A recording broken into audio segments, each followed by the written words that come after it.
Osita, episode 4. I keep saying episode 1, episode 2, episode 3, episode 4 because I made a pact to myself that I must do 100 episodes. So when I say episode 4, it reminds me that, okay, this is just the 4th one. I have like 96 to go. So thank you for coming, Osita. So today, we're just trying to cover fundraising. And why I'm very, very particular about fundraising is because of our credit system. If you look at businesses now can't get credit. That's true. You will not even try it. If you look at the credit, right now, the interest rate sits at 30% if you add the bank or plus the CBN. Maybe 35. Somebody 35, could 36. fast check in the comment section. So if I'm a businessman now, I run a small shop and I want to bring goods into the company and my profit margin isn't up to 35, I can't get credit to finance those deals. That's I cannot true. even get credit. A case in point, I have a mentor friend of mine and he owns fleet of trucks in one of these big cement factories, and I kind of do some management consulting for him, and we're good friends. And I know how he struggled to access credit, even though the business is there. And now we're at the point whereby, okay, people need to start looking away from the banking structure. People need to start looking for a way to source for credit and get credit. So tell me, what's fundraising in your own terms? Fundraising is trying to raise funds to facilitate a business transaction either through equity or debt. Okay. So those are the two major categories of funding. You either get equity, where someone gives you money in exchange for a share of your stock or your shares and so on, or the person gives you money in exchange for the payment of the principal and an interest of a period of time. So that's generally how funding works. So for debt in general, people get it from the banks because the bank's primary business is lending. So they take in deposits from customers. That's like the entire banking model everywhere in the world. Taking deposits from customers and then they lend at an interest. And then by the time those people they've lended to pay it, they're able to make an interest on the amount that they've collected as deposit, and customers can still withdraw their funds as well, right? So, but beyond the banks, there are also other institutions that can also lend. Of course, you have the international banking institutions like the IMF, World Bank, and then the African Development Bank. But then you also have the local ones, which are the microfinance and commercial banks in your country. And then there are also like small credit companies like that give out small loans. They have like a money lender's license. So that's sort of the way that it works. And then for equity, there are two major ways. You're either doing private placement or you're doing an initial public offering. That's when you're going public. You're raising big money from the public. But usually, a lot of people can't even meet the criteria to do an initial public offering, like try to raise billions of naira from the public. So generally, people do private placement. And that's actually what a lot of startups have been doing. So you sort of start saying that you're trying to raise, say, $100,000 to $500,000, and you meet some angel investors or some venture capital firms, and then they can give you the fund in exchange for equity in what you're building. So the model works better for startups, like startups that are building technology, because when they invest that $50,000 to $500,000, they're able to get like a return that is exponential because they're leveraging technology to scale. So that used to be very, like, such an interesting model, like back in the days of Paystack and all of that. But right now, it's very difficult. It's very difficult to implement. I think it became difficult to implement after the Naira and dollar disparity got significant. It got more difficult because investors that invested, say, 100,000, when the Naira to dollar exchange was around 500, 600 Naira.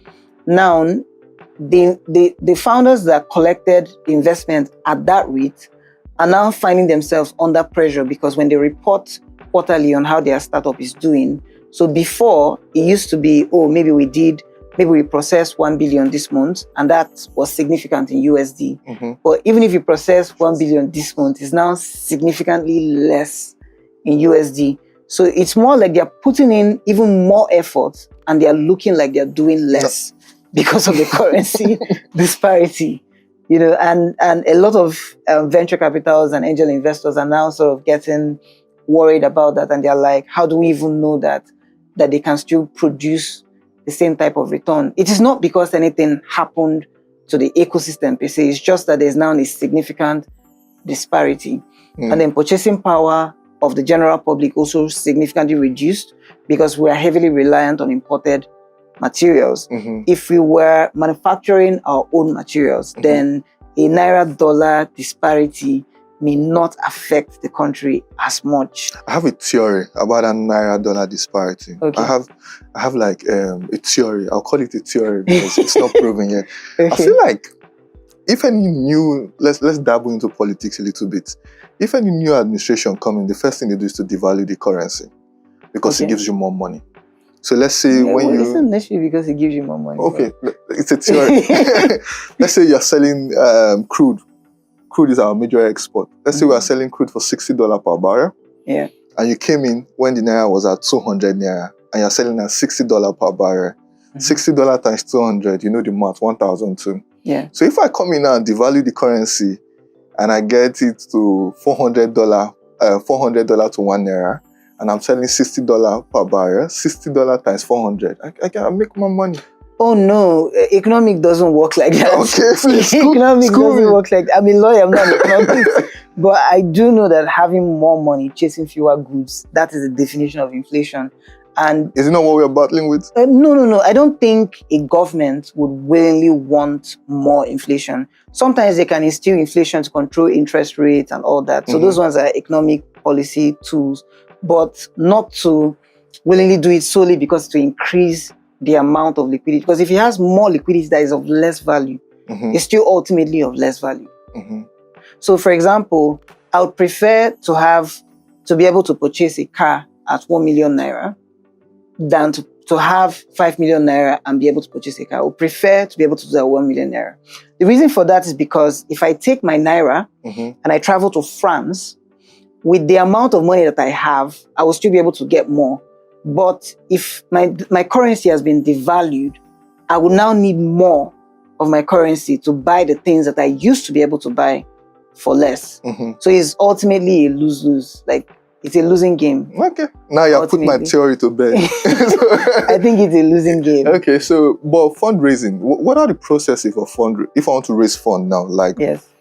I don't want to limit it to just the startup game. There's the tech companies. Yeah, but it's more scalable, so they get more of the funding. They do. But I want to touch on two things. First, if you look at the investor putting in $100,000, yes, and now the currency has been devalued, and you are not meeting up to the return I want. Yeah, the return. But for the startup too, it's still more money, and I will explain. 100,000 at a different value, so my money increased. The money I have to spend. The money I have to spend increases. So the question I ask is it not a win-win for the startup? No, it is not, because inflation doesn't happen in isolation.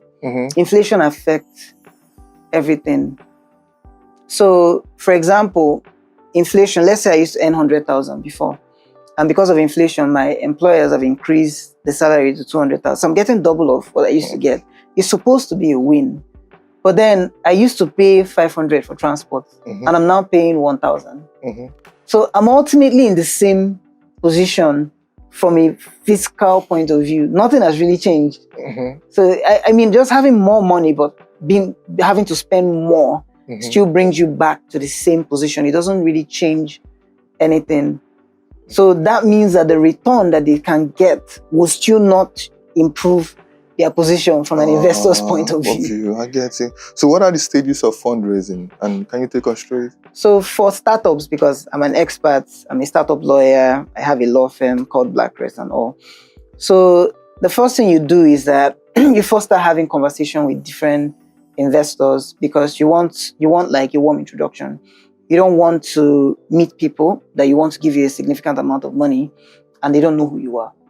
Because trust is like the first thing they should target. So once you've been able to maybe join an accelerator or meet some people that can introduce you, so you have a warm introduction, so that's like the first stage. Second stage is once you've been introduced, then you can set up meetings. Have meetings with the investors to understand what type of investments they're looking to make, because usually those investors have verticals. They call them market verticals. So they can want maybe agri-tech, agricultural technology, health technology, property technology, or even fintech. It depends on their interest. So fintech has the most outsized return so far, because majority of the unicorns that we've had from Africa are largely all fintechs, right? So a lot of investors have like a bias for fintech, because no matter how bad the economy gets, people still spend money, they still use POS. So that's because that's the way of life, right? You have to spend to get essential goods. You spend to transport yourself from point A to point B. So that's sort of why it's sort of a no-brainer that even if the country's economy is going down, people will still continue to spend money on different things. So that's why a lot of them prefer to invest in fintechs. So after you've gotten the person to tell you what area they're interested in investing, and your own vertical also aligns with theirs, then you can send them your pitch deck. Your pitch deck will contain the problem that you're trying to solve. It also contain like what your unique solution is, like something that is maybe innovative in the market, something that is not being very widely applied. And then after that, the investors then do what's called due diligence. So they call it DD in the profession, but due diligence. So they can request documentations like corporate documents, like whether you filed your taxes. They can request for documents that show that, you know, you've been tracking your accounts for a period of time. So you have like accounting statements, cash flow, and so on. Show them that you're actually making money from the business, right? Since they want to invest now, so they want to understand how well the business is doing. But of course, you can always decide to send them an NDA, like a non-disclosure, before you start doing the due diligence, just in case after the due diligence, they end up not investing. Well, a lot of the times, investors that actually take the time to do due diligence, they often end up investing. And the reason for that is because rich people value their time. They value their time. So someone that is going to spend 3 months doing due diligence or 2 months doing due diligence, he's not going to want to do that if he's not actually interested in investing, right? So usually if they go through the due diligence, it's like an 80% chance that they would invest, right? So they can request to understand more about your team, because at that very early stage, what they check is the team, they check the product, and then they check the market. They don't care too much about the financials, because your financials may not really tell a true story of how the product will turn out, right? They are interested in the team. Are they people that have built things before? Are they people that have business experience? Are these the type of people that, if there's like maybe a change in policy, they will now get scared and they will now say they don't want to build again? So maybe someone that's done business for 2, 3 years or 4 years or 5 years that is used to the ups and downs of the market. So someone like that would be more likely to attract their interest than someone that has domain expertise in the area that they're trying to build something in. So if you've been working in banking, you worked in BD, you worked in operations, and then you did a bit of, let's say you did private banking. So what that means is that you understand how to engage with different segments of the market. And then that also means that you have relationships that you can leverage to scale distribution. So that's how they think about it. Once a person has domain expertise, that also counts in their interest. Then, of course, after they've done the due diligence, then you send out your SAFE. If you're the founder, you work with a startup lawyer. What's a SAFE? Oh, a SAFE is a simple. It's actually it's because someone will listen and he will not know. Yeah. It's actually a simple agreement for future equity. That's what a SAFE is. So when you send the SAFE to the investor, what you're really saying is that I'm willing to give you equity in my company in exchange for the investment that you're making. But it's a unique type of agreement because it doesn't really say how much equity the person is getting, right? And that's where it becomes technical. That's why I always advise founders to actually get lawyers involved, like a very good startup lawyer that has done it for other people. I've worked on startup investment, fundraise, with a cumulative of around $20 million. We've been doing this for the last 4 years in my law firm, BlackCrest. So what happens is that you're telling the person that how they're going to determine the equity that they get is when you've raised the second funding round. So by the time you distribute, by the time you divide the entire valuation by the amount of money that you raise, so that gives a percentage that is the equity that the person is supposed to get. So that's how to do it. Yes, it's like a little bit of math. But yeah, that's how it works. So, and then investors that invest in the space, they already know that that's how it works. Okay. So the only people that will tell you that, oh, we want a specific percentage, those are usually accelerators. Accelerators will tell you, accelerators like YC, it's called Y Combinator. They're like the largest accelerator in the world. And then there's also Techstars, which is also a very Are they still in operations? They are not like in operations in Lagos, but they're still in operation in other parts of the world. Okay. Yeah. They had like a partnership with ARM Pensions, I think ARM Investment or something, but they've left Nigeria. No. Yeah. So, but the idea is that they tell you that you give them 10%.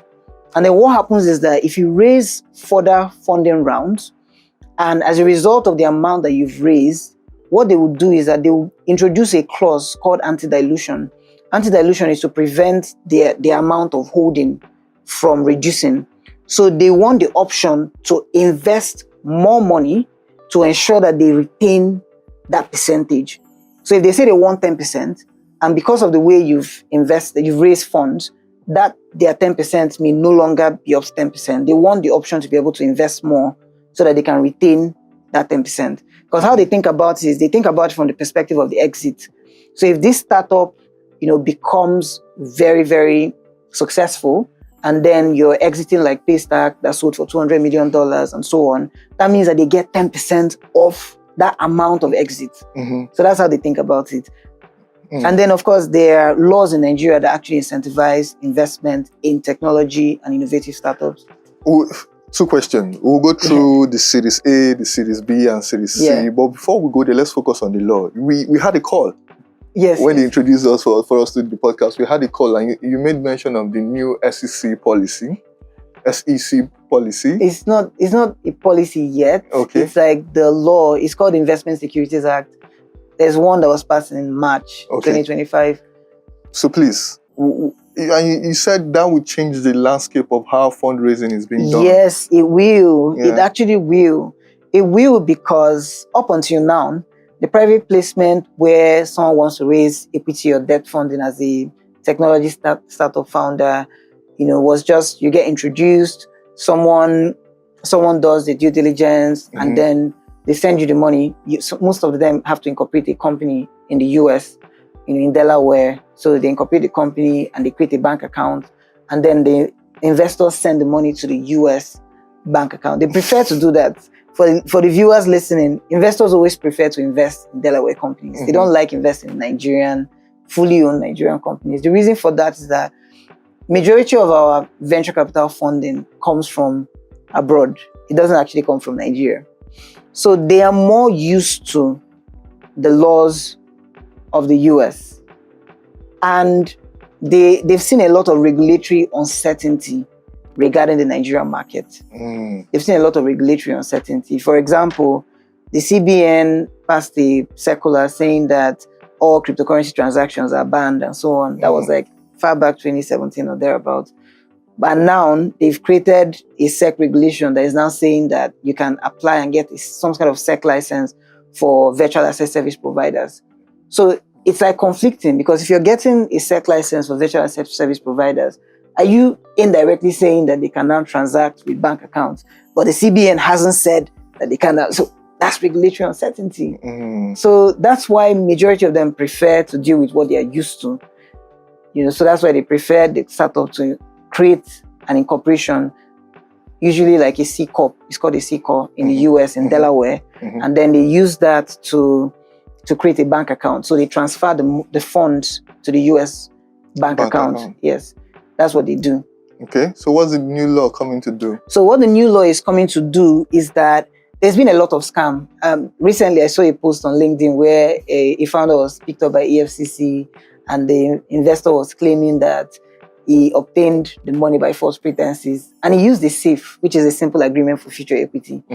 And I've already explained to my startup community that a SAFE is a valid contract in law, because the three major considerations for a contract to be valid is offer, acceptance, and consideration.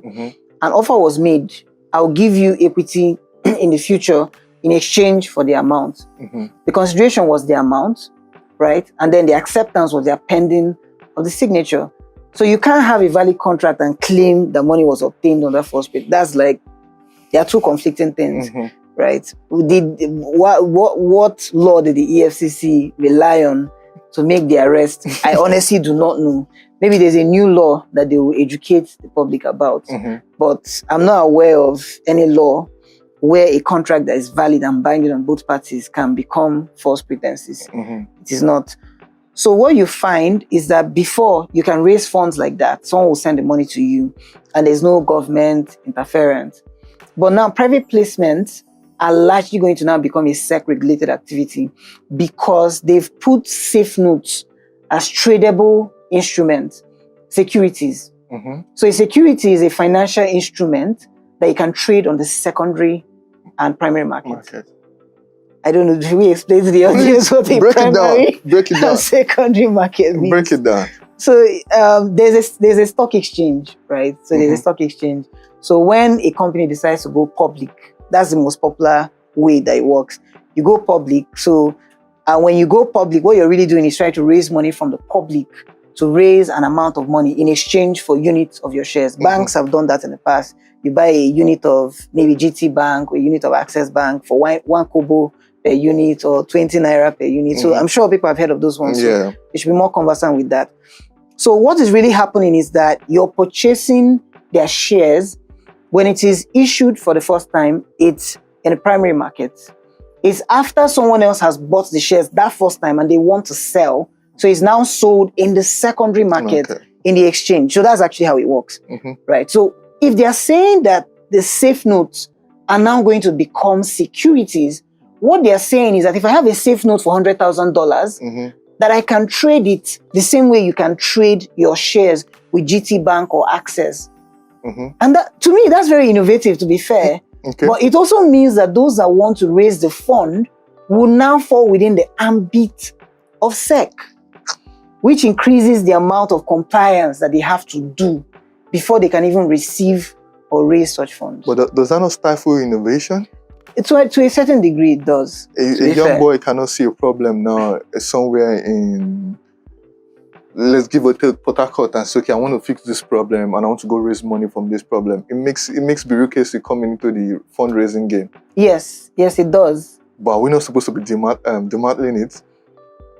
In my opinion, I mean, everything that's happened so far doesn't really show that Nigeria is very focused on heading in the direction of innovation. There's been some great things, never mind. I mean, the Startup Act that gives investors incentives, like some tax incentives if they invest in innovative startups, but the uncertain regulatory frameworks of different places, changing the laws too quickly, all those things don't really point towards trying to ensure more innovation.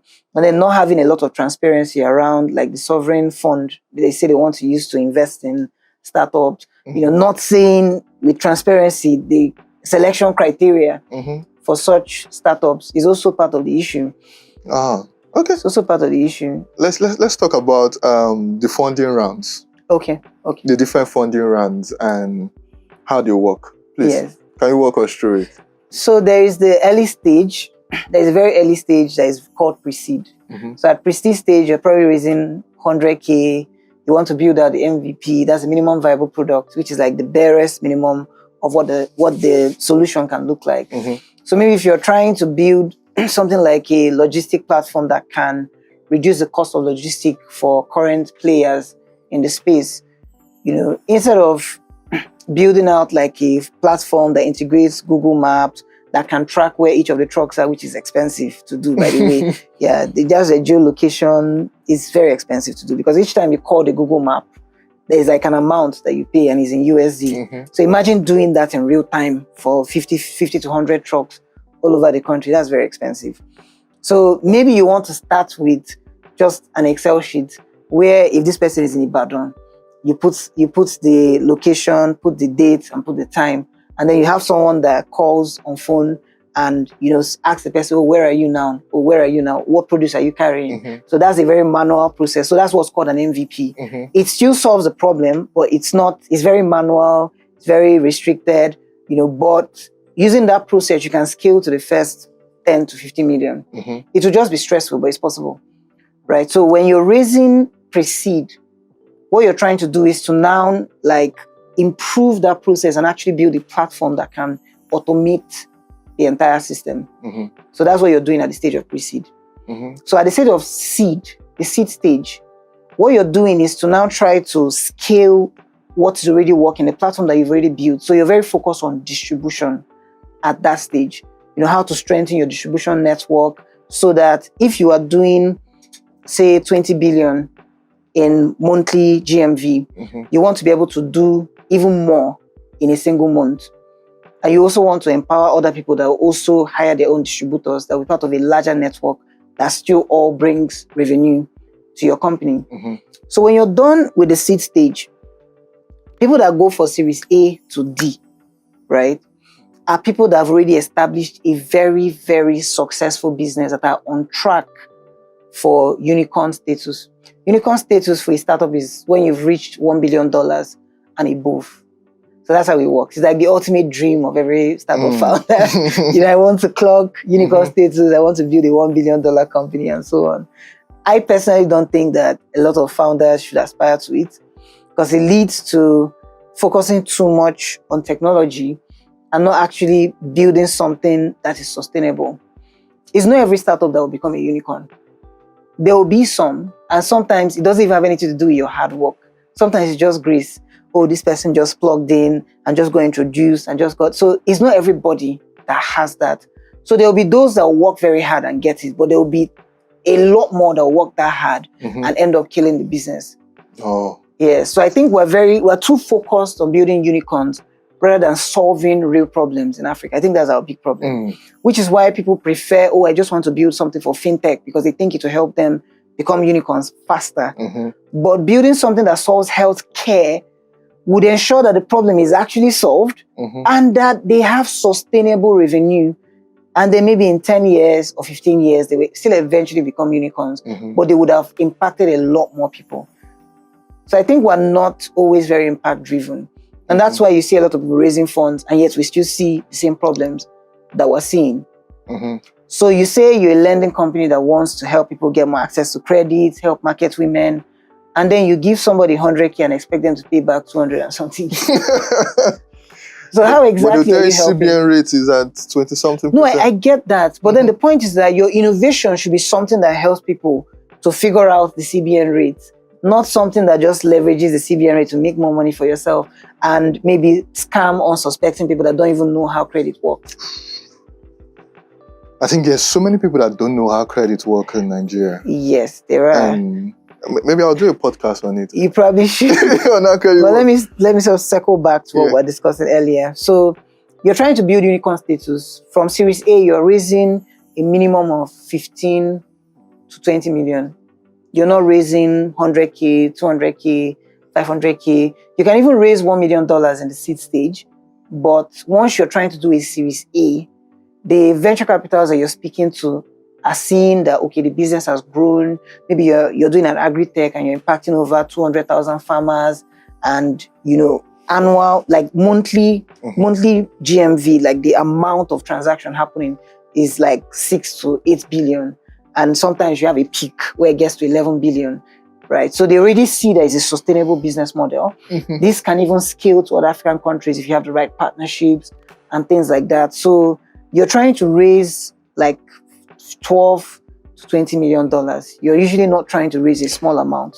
How does the valuation work at each funding round? Now that's a very interesting question, because that's the question of the century. How exactly does valuation of startups work? It's a tricky question because it doesn't follow exact math. It doesn't really follow exact math.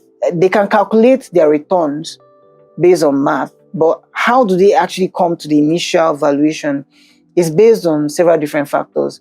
But the simplest one is the experience of the founders, the distribution network, like the kind of people that they are speaking to that can help them distribute the product really quickly. The product itself, like how good is it? Is it something that is amenable to different locations, different cultures and things like that? And then there is like the experience, how much experience the team has, the dynamic of the team. Because initially when you're coming for pre-seed, you've not yet even built the product. or sometimes you built it, but you don't have a lot of revenue yet. So they can't value you the way they will value a normal business, because valuation for technology startup is based on the potential of the product rather than the actual value of the product from their books, right? So that's a core distinction in valuation of a business that is technology driven and a business that is like brick and mortar. That's like a fundamental difference, because the brick and mortar business, you're checking what assets do you have. Do you have cars you use to deliver your produce? Do you have an office that you still have a lease that is still valid? How much cash flow do you have in your bank account? And how many customers do you have? Do you have any partnerships with anyone that ensures that you keep getting sustainable revenue over a period of time? So all those things are what the bank will take into consideration if they want to decide if they can give you a loan or not. But what they're thinking of, if they want to give a loan, like that's debt finance to a venture capital, is very different. It's very different because they understand that someone could literally be building something today, plug in something in AI, and scale to 2,000 users in the next week. Tech actually grows things exponentially. Once you figure it out, it can keep growing.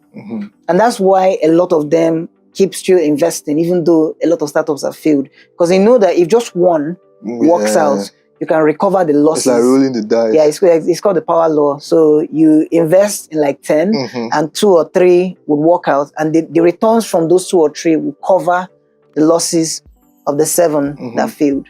So that's sort of how it works.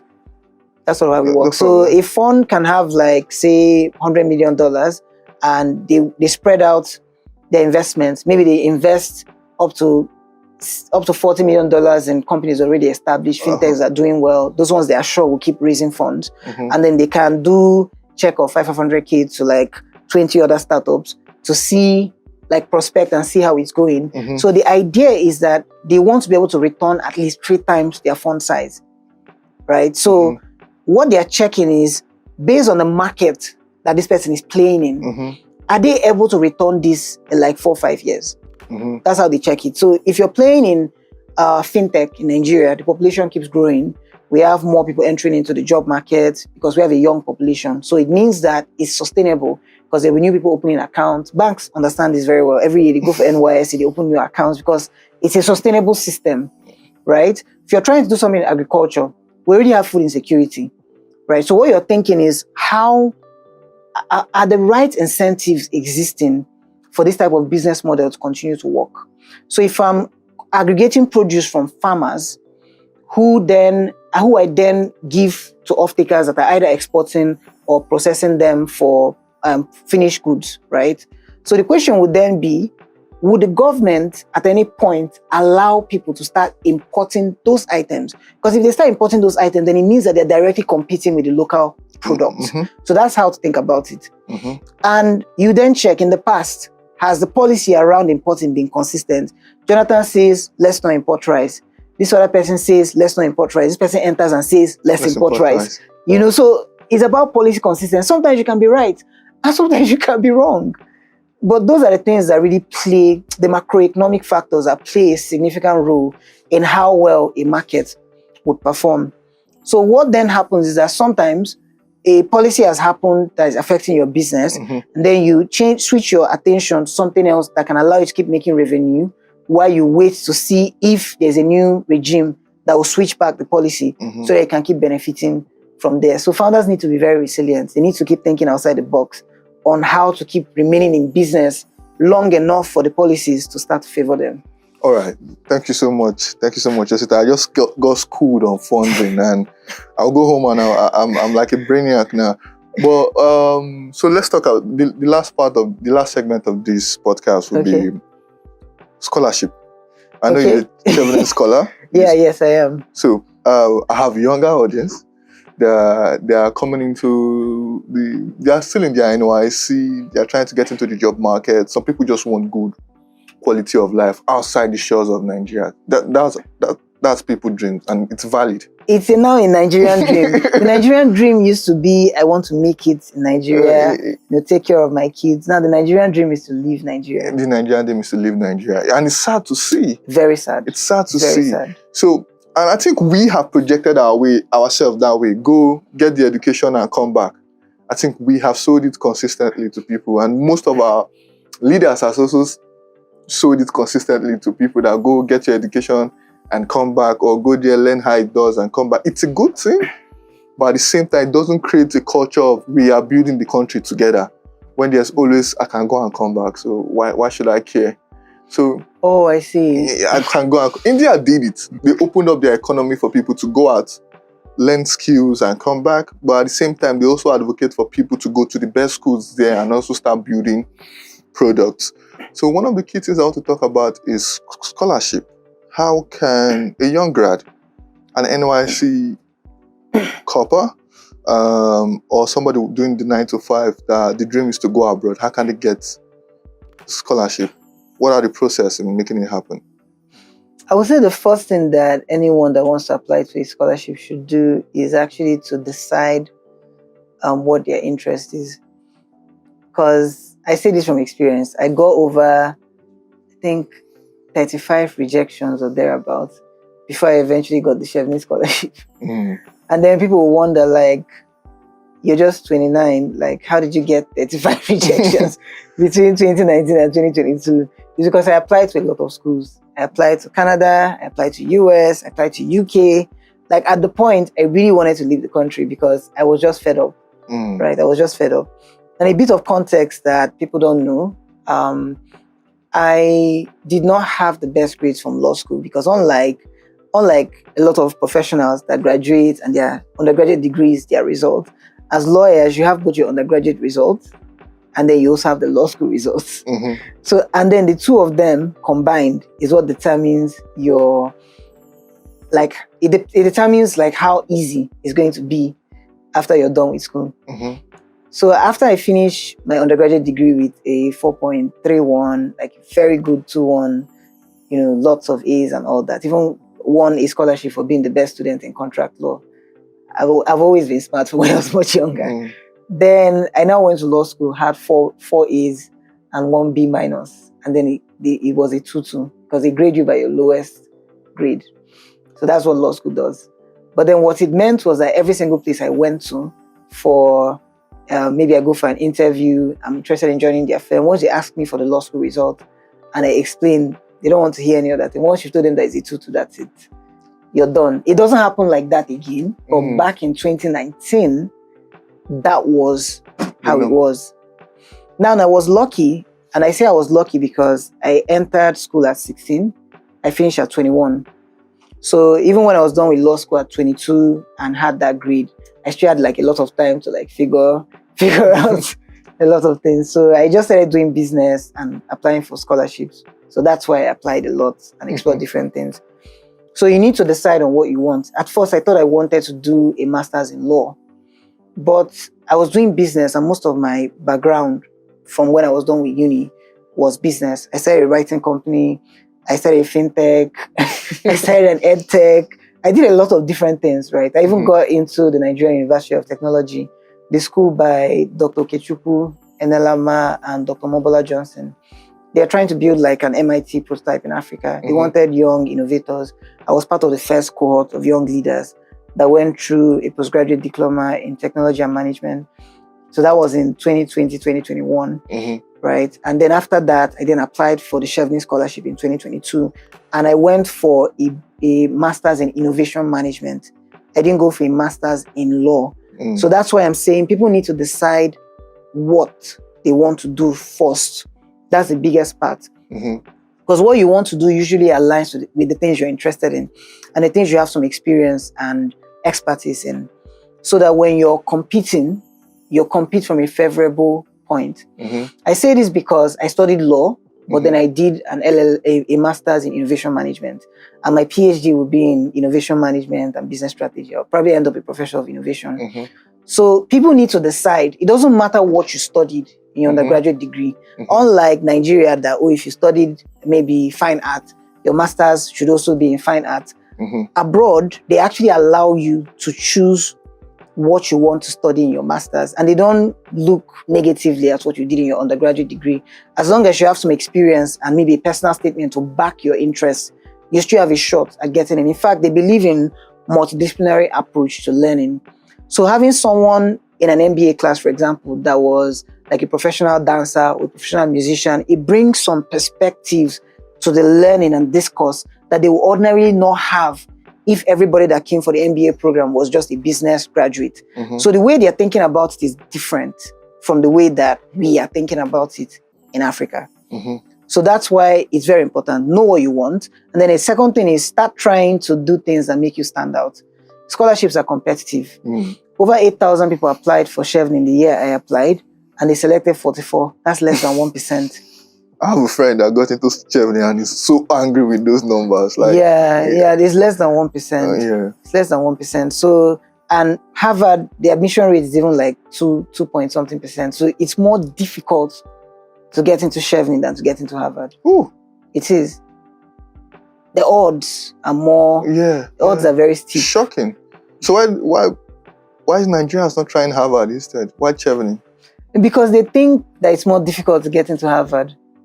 Oh.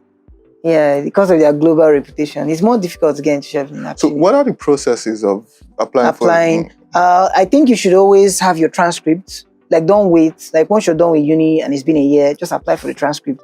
Have like a personal copy. You know, if you have friends with your receptionist at work, you just tell them send it to the office and collect it.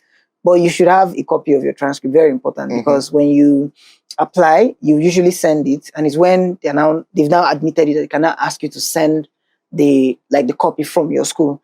It's just some schools that might request it, but a lot of schools would accept your personal copy.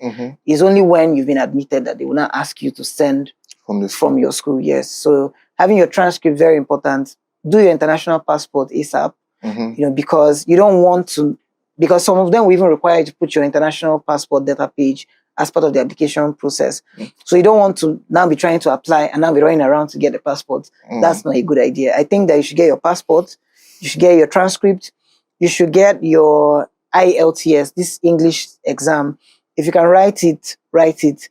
If you scored A1 or something in WAEC, you could also use that for some UK schools. But if you have the IELTS, it works for all universities all over the world.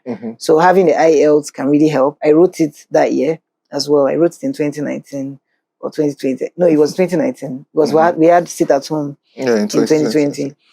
So I will also say to write a draft of a personal statement. The first draft will not likely be the only draft you use. It will just be like something that helps you get the ball rolling. And as you apply and get feedback, you keep adjusting your personal statement. So your personal statement is supposed to give like a summary of why you're interested in applying for something, gives a bit of insight into your academic and professional background, and then talks about your ambition, like what do you want to do after the program. Because that gives them a sense of, are you the type of person that will represent our school well when you're done with studying with us? Because ultimately, everybody wants an alumni they can be proud of. So that as you're doing well, they can be telling people that, this person finished from our school. So it's more like marketing for them. Again, we're very bad at doing that in Nigeria. Sorry to speak. We're very bad at it. I was telling someone that I'm more likely to be invited by my university in the UK to speak to people graduating than my university in Nigeria. More likely. And it's bad because they're not... What university did you go to? I'm not going to say. I'm not going to say that. I tried to put you on the spot, but go on. You know, but I think the idea is that when you have successful alumni, it's also a way of improving your brand. When you connect, these people can refer people to your school, and you know, people seeing them doing very well and being all out there, and you associating with them will also make some people to choose your school over those ones. And I think the reason why they don't really care too much, a lot of these federal universities, because a lot of their funding comes from the federal government. If their funding is largely from the students, they would have an incentive to build the brand. And I actually think the federal government should do that. Are we there yet? We're not there yet. I think it will create a crisis because a lot of people don't have the funds to pay for tuition and all. But I think that it's a way of actually bringing buy-in, commitment. Because it's more like every Tuesday, market day, they go on strike. Oh, they're not paying us enough salary. But they're not actively trying to figure out how to even raise money internally. right? Because people from other African countries, they would actually love to come if we have that kind of brand. It used to be there during the 90s. Yes, but like we can still do something even better. We can do something even better. We can build a brand and they will come. They will come. They even have social media pages. Not even just that. Not with the kind of hostels we have. Like who wants to come from Namibia to a Nigerian? I don't want to mention any universities, but yeah, nobody wants to come to that kind of environment.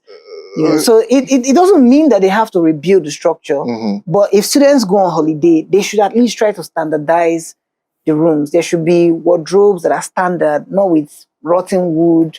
Like they should try to standardize it. When you do that, you can actively start marketing to at least West Africa. Yeah. The English-speaking parts of West Africa. As the education hub of Africa. As the education hub of Africa. And we have a lot of good schools, like really good schools. Really good schools. I think the private are marketing more. Yes, I see Niva a lot. I see Next because they have an incentive. Yeah, they have an incentive. I get but if the public universities are marketing, they will bring even more people because the cost of attendance is lower. No, it's lower, and what that would mean is that someone finishes their undergraduate degree here. They're from Ghana, or they're from Senegal, or they're from South Africa, and they want to settle here. It makes Nigeria a hub of talents. No, not even just that. Like I mean. They won't settle here, so they have to pay for like resettlement, all those visas and applications. More money. More money for the country. Yeah. 2, their people come because they need to book flight and come to Nigeria, visit their family. Tourism, like there's a lot. There's a lot. It just requires a lot of infrastructural investment. I think it requires intention first. Bringing every player in the room and say, okay, intention, but we do have the funds, to be fair. Yeah, the fund is one thing. Bringing everybody to the room and saying, okay, what do we want to build in the educational sector? How do we want to structure it? What percent do you think is allocated to education in the national budget? I've not done my fact. What percent do you think is a global standard? 10? I think it's around 15. It's 15. Yeah, Nigeria is Nigeria, I think around 6 or 5. Should states take up more interest in education more? Should states finance education? Definitely, but then that would also mean that the states should get more autonomy. And I think a lot of people are agitating for that. Let Rivers State oil money be with Rivers State. Does the government want that? Let's not. I'm just saying they would if they had more autonomy. You can't say we won't have a police. But now they have money still coming in, so why are they not making? No, it's not the same thing. It's not the same thing. So the mentality in a lot of states is like the people that live in the state, like citizens, they're like, oh, let this person go there and bring for us. That is the mentality. It is not like it is our government. We are building our state. That is the problem. I saw a decamp rally. I was just playing around the news, and I saw a decamp rally, and one of the persons was giving a speech at the decamp rally, and he said, "We need to connect to the federal." I'm like, so that's the thing. I'm like, what the hell at this stage? And that's also the concept of the national cake. Yeah, it's a concept of the national cake. So there's a cake at the federal level that everybody is trying to get a piece of. There is no real ownership in the states that this is our state. We need to strive. We need to improve. There's no real ownership. All right, Osita, thank you for coming. It's been fun. It's been 1 hour of fun. I hope we do this next time. Sure. Thank you for making episode 4 worthwhile. Like you heard from Osita, please, we have touched on everything from funding to scholarship, then a little bit of politics. A little bit, yeah. We just sprinkle it there. So thank you for staying with us. Take care.